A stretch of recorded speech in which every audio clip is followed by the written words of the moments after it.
The Minister of Finance, Ken Ofori-Atta, is expected to present the 2023 budget statement and economic policy in Parliament tomorrow.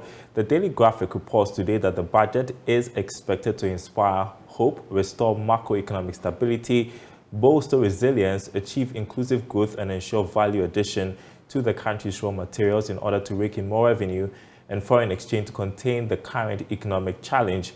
It also hinted of an upward adjustment in the value-added tax, VAT, currently at 12.5% to between 14 and 15%. Dr. Patrick, assuming is an economist, will speak to him in a bit. First, let's check with parliamentary correspondent Kwawu Asante for the latest from there. And Kwawu, I take it we have confirmation that this is happening tomorrow, and it's going to be the Finance Minister, Ken Ofori-Atta, doing the presentation. And apparently a U-turn by the majority MPs who threatened to boycott the presentation. Yes, Daryl, we know of that high-level meeting yesterday convened at the behest of the President between the National Council of Elders as well as the National Executive Committee on that defiant position that had been taken by the New Patriotic Party MPs, 98 of them, who said they were not going to allow the Finance Minister to present the budget. The Presidency wanted to declare if they were going to get their measurements and everything in place for the Finance Minister, Ken Ofori-Atta, to do the presentation tomorrow. So at that meeting, they were able to convince these 98 NPP MPs to stand down on their ground and to agree to have Finance Minister Ken Ofori-Atta to present the budget. My check within the caucus shows that some of the MPs are not so happy, but they understand that this is the party breathing down on their neck. This is the party asking them to take certain decisions. And so even though they may not be so much enthused about doing this, they say they want to do so now.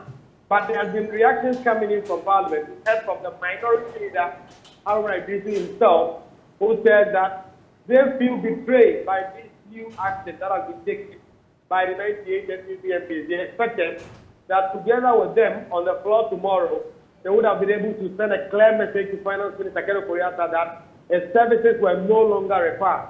That is 98 NPP MPs boycotted the budget. The minority were also raising their boots to do so, which would have left Parliament with numbers that could not even transact business on the budget. But as things stand now, the way is just clear. The path is clear for Finance Minister Ken Ofori-Atta to do so tomorrow, especially saying that central motion that has been heard, the report from the committee is not ready.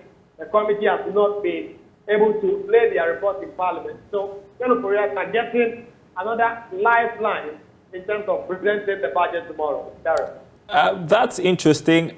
Just a bit of clarity. So how does the minority intend to approach this? Would they be present tomorrow? So Haruna Idrisi has not been giving clues about what their strategy is tomorrow.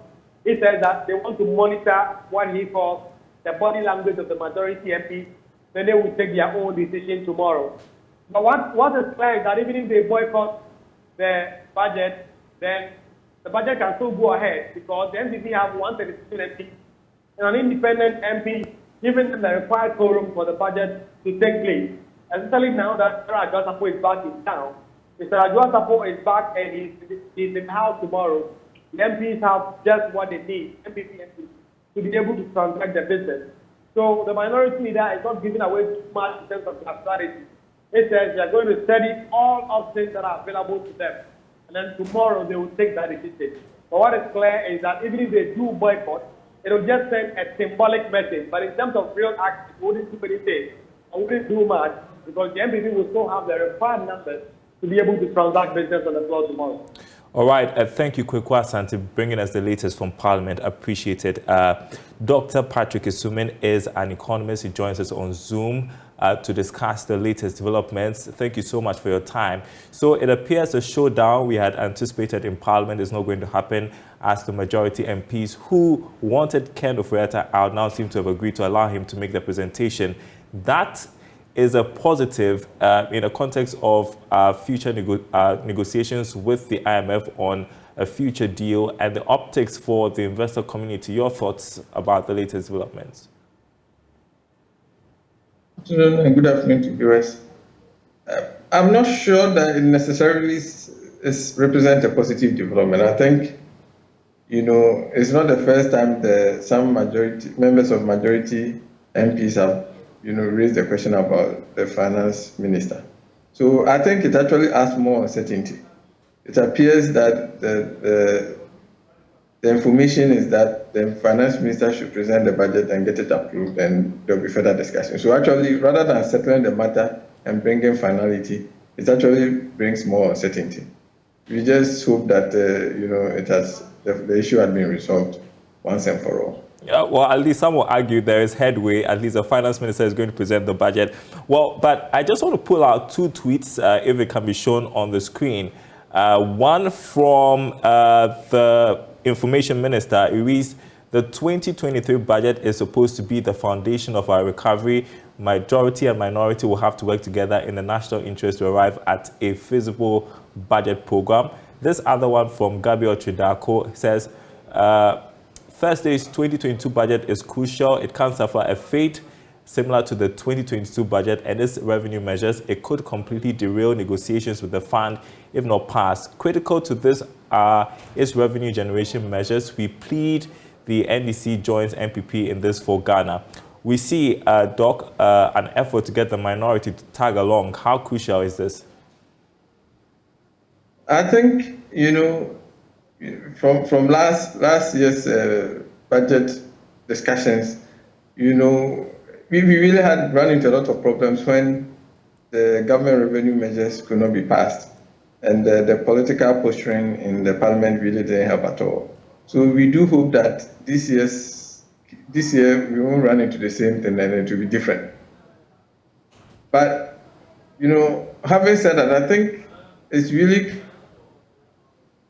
the government is engaging the minority.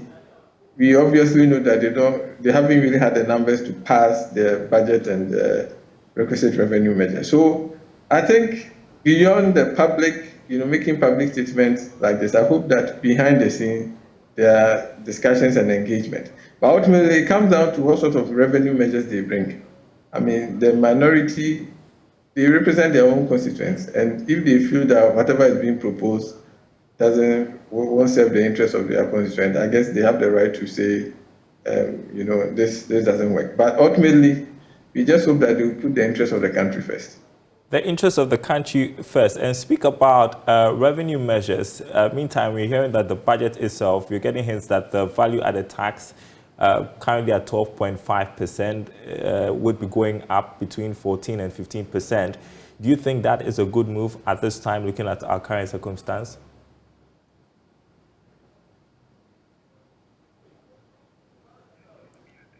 Are you there, Prof. Doc? We can't hear you. Probably you would have to unmute. More indirect taxes. There are other means that the government should focus on. We finally passed the exemption bill. Let's hope that we are actually doing something to recruit more revenue from there. We also have the property taxes, which, by the way, is more progressive. And then, we know that there are a lot of loopholes. There are a lot of loopholes in our tax system. And then we do have a lot of illicit financial outflow from the country. So I think at this moment, maybe we should focus on those measures and making sure that we are collecting the revenues more efficiently. Rather, but to raise the VAT rate at this point I think it won't be a very good idea at all. Well, but what kind of budget do you expect as we anticipate an IMF deal next year? Yeah, I think it's a budget that will be heavy on austerity. We should see some revenue measures. We really need to raise more revenue, so there's no question about that. Then we also have to see some action on the expenditure side.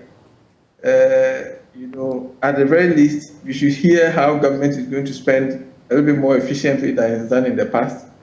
And then we do hope that, the rate of increase in government expenditure is way lower than what we've seen in the past, if not even a decline. Well, as to whether that will come by cutting the size of government or reducing some of its programs or, reducing the perks to government officials, it's not, it's up to the government. But I think we have to see that the government is showing some true commitment to reduce the size of its expenditure. So that one is important.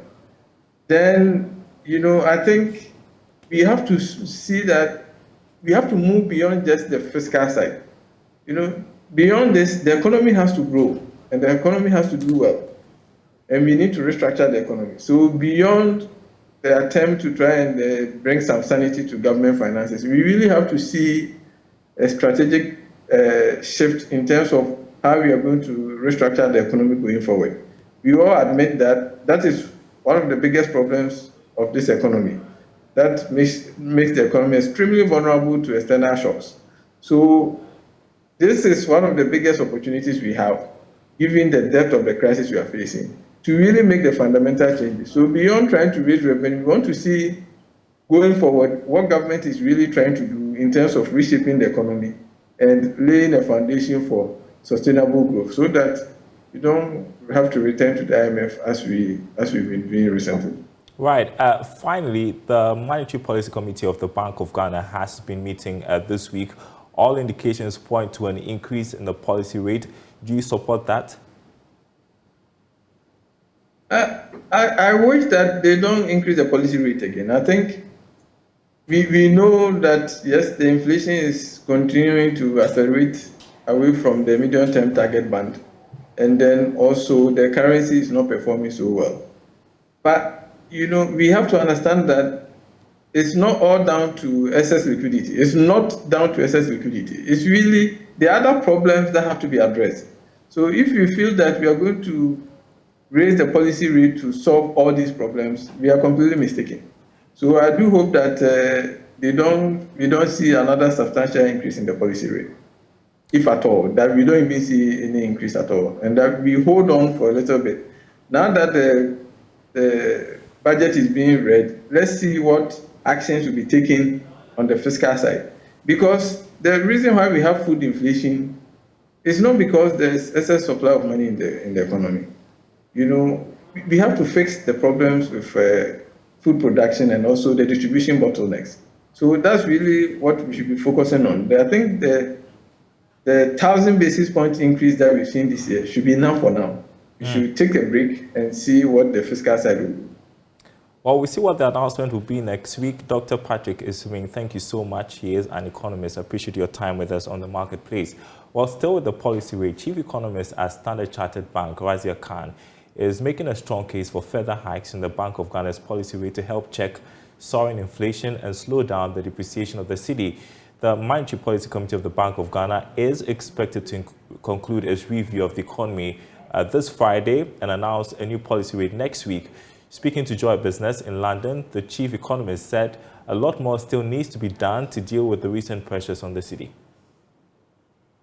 It is important for the Bank of Ghana to use whatever tools are available to it. And if that means effecting a deeper tightening, so be it, to try to stabilize the Ghana cedi. For the moment, the authorities' priority should probably be to avoid a situation where that expectation of currency depreciation becomes self-fulfilling. And the only thing they can do in the absence of having actual dollars with which to intervene is to tighten liquidity. So you think that a policy rate hike will be needed again? Not just a policy rate hike, but perhaps other means of more blanket tightening, further increases in the cash reserve ratio, do whatever is needed to try to bring liquidity conditions to a point where people don't have an incentive, don't have an expectation that the Ghana cedi is going to continue to weaken. Now that, of course, is difficult because there is a trade-off. Well, so we are with what the decision will be next Monday when we expect the MPC decision to be announced. Well, let's turn to tech. New developments on the layoff of Twitter staff in Ghana. Tech GH24 reporting about a dozen Twitter staff based in Ghana, which was the firm's only office in Africa, have rejected a severance package offered them and are now considering taking legal action. The layoffs were part of a global staff call introduced by the new boss, Elon Musk. The employees, who spoke on condition of anonymity, argued that they have been shortchanged.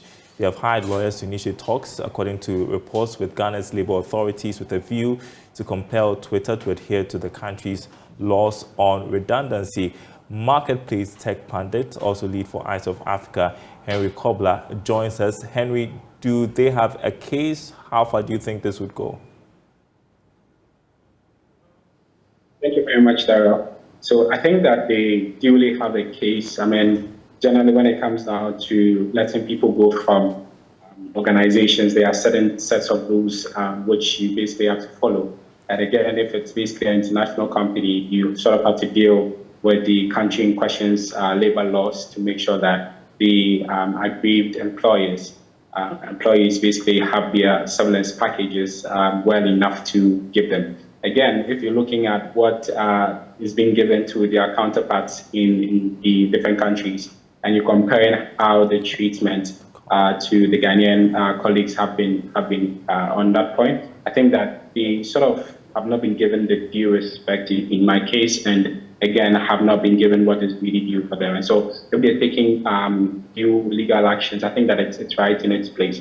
But I think that I have to also make mention of this, that I think that we've got into a time where, as a country, we sort of need to start looking at our labor laws with regards to this digital age kind of jobs which is coming into play, because there are kind of a lot of remote working conditions that are really not being catered for in our labor laws, certain actions and certain inactions, which basically happens digitally, which has not really been looked at in terms of our labor laws. And so I think that we sort of have to come to some level of conversation where we sort of have to start looking into what essentially our labor laws speak to in terms of the digital and new age jobs. Well, interesting to see how this ends, and will be a test for our laws. But the bigger picture of the tech layoffs, quite a number of people losing their jobs, and so far, people who are affected are potentially those who are already in the tech space or who want to have a career in the tech space. So what can you do in a situation like this? So I think that the layoffs really has come at a point where it becomes very unfortunate. I mean, if you're looking at most of the reasons, you would look at it as after the COVID period, there was a lot of enthusiasm that there's going to be a lot of work for tech people, and technology relatively is going to take care of a lot more than what it was. And so I think that that has come in for a lot of people losing their jobs because that has not really become the reality. And so the bigger picture really becomes that of the people that are looking into the tech communities, we start looking at how diversified we can put our skills. Again, it's also really not about the jobs that are really available, but the jobs that are sort of also incoming. When it gets down to technology, there are quite a number of skills that are always evolving. And so I think that it would be prudent that people who are within the tech space start looking at upgrading skills to be able to pick up some of these crunch tech, roles that are available. But I think that remote working is also fast becoming the order of the day. We've looked into that space where we realize a lot of people are going to really look into remote working conditions. And really that's why I would also call in that some level of policy is put in place in terms of remote working. I had a friend I spoke to yesterday that had mentioned that even though he's working in Ghana remotely in a company in the US, he's being paid every one of them in terms of his packages and all of that in the US. And so what does a country get to benefit in terms of working in here, but linking up with organizations that are not really in the country? So remote working conditions becomes the order of the day for tech community players. But again, I think that as a country, we also have to start looking at labor laws connected to that. My last question, I read this week that although we are seeing quite a number of layoffs, Meta, Twitter, TikTok is rather employing more people. Are you surprised by that? I wouldn't be. I mean, the point is that you also have to take advantage of the situation. I mean, if you're looking at the engineers that are coming from Meta and all those bigger companies, these are like smart guys that were employed due to the enthusiasm within the tech space. As in Meta, basically was looking into the metaverse and was so enthusiastic that they had to bring in more people. So letting go of 11,000 people, I mean, you could actually pinpoint very smart engineers who have had previous experience in working in some of these tech companies. And so that becomes for the Chinese giants who is relatively evolving in terms of what it seeks to do, could relatively be bringing in some of these guys in there. So it's not really fascinating or not surprising what they're doing. But I think that was what Elon also is looking at, to turning Twitter into something else. And so I believe that in terms of this restructuring process at Twitter, he would definitely be bringing in new people. I think that some of the people that he had let go, he's also reemployed them again because he realizes their potential. And so it's not entirely surprising. I think that that's one of the things that tech communities in Africa should also be looking at, smart guys who are actually out there to make sure that they build solid systems which works.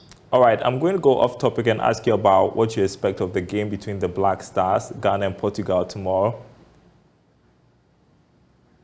I think the Black Stars would have a game.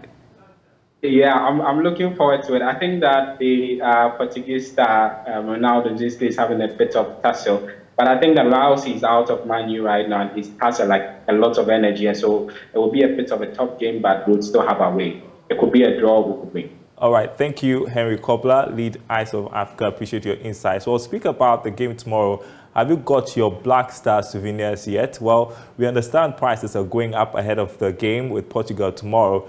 Joy Business's James Ishen has been going shopping. This year we go do wonders. We go show progress. We go conquer with prayers. What did they do, dear? Concept. We go run kitty kitty. We go score kata kata.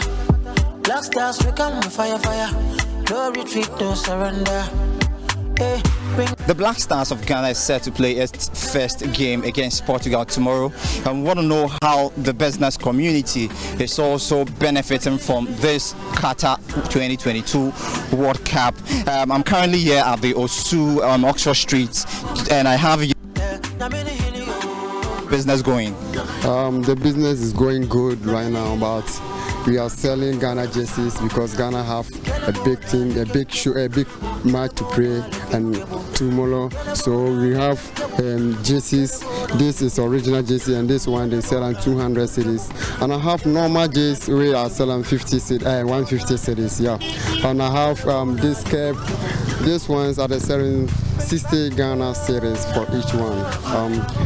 And this bundle is 30 Ghana cedis for 3 sets. Yeah. The flag, I have different types of the flags and different sizes. This big one is 100 cedis, and I have smaller sizes, and this is 10 cedis selling. Yeah. Now, you've spoken about the prices, but let me understand, are people coming to buy? Sometimes they will come to buy, but right now the economy has changed, so it's been a different things. It's not about the first. The first they will buy plenty, but right now they will come one. And if they come, they said the economy is hard, so they no fee buy the jersey plenty. They buy that one. I've seen some key holders here and also some spectacles here. How much are these ones? This key holders is 10 cedis, and this one I sell them 50 cedis. Yeah. Right, so these are some of the concerns from some of these sellers of paraphernalia here around the Osu Oxford Street. Let's try to speak to some other sellers to know whether they're also feeling the same heat Ebenezer here is feeling. How many jerseys are you buying this time? I want to buy 4, but it depends on the team performance they will put out like in the first game. Like I'm seeing, as time goes on, they have to perform better because as you can see, FIFA are ranking last. But last time we believe them. We believe the Pates, the Kudus, the Silas, Baba, and the rest, and we believe that they can try better. But as for FIFA, forget about FIFA. They should go there, perform their best, like give it all out. We don't have anything to lose. Like what do we have to lose? Nothing. So as I say, Charlie, we will buy the jerseys and we wish them the best.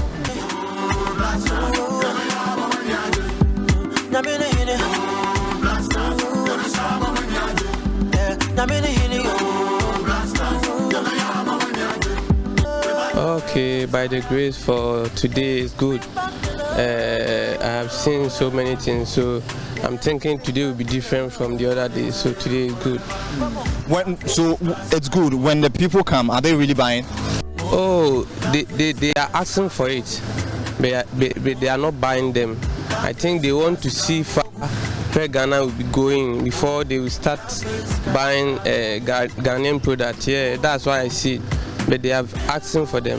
Yeah. Are the prices pushing them away in any way? No. For the price, okay. Some people the price push them. Other people they don't care. So any price you give them, they will be able to buy it. That's how it is. And your man also page now. And your business is saying. Unim say Ghana for don't pay like so. Ese nene nkombeto no bi ase bi yawada no. Bo mu nyina etwe na yawada na ye babo no maba. Unim sa. Sesi e ko ma sati to wanwa. Omo to wanwa. Omo to kakra kakra. Na omo ba no omo ba at least omo to de. Omo to kakra kakra mai. All right, I think it's not about the prices. If the Black Stars perform well, I'm sure people are going to patronize those souvenirs. That's the marketplace. Thanks for watching, everyone. More news on our website, myjoyonline.com/business. You can read more about expectations ahead of the 2023 budget presentation. That's on myjoyonline.com/business. My name is Daryl.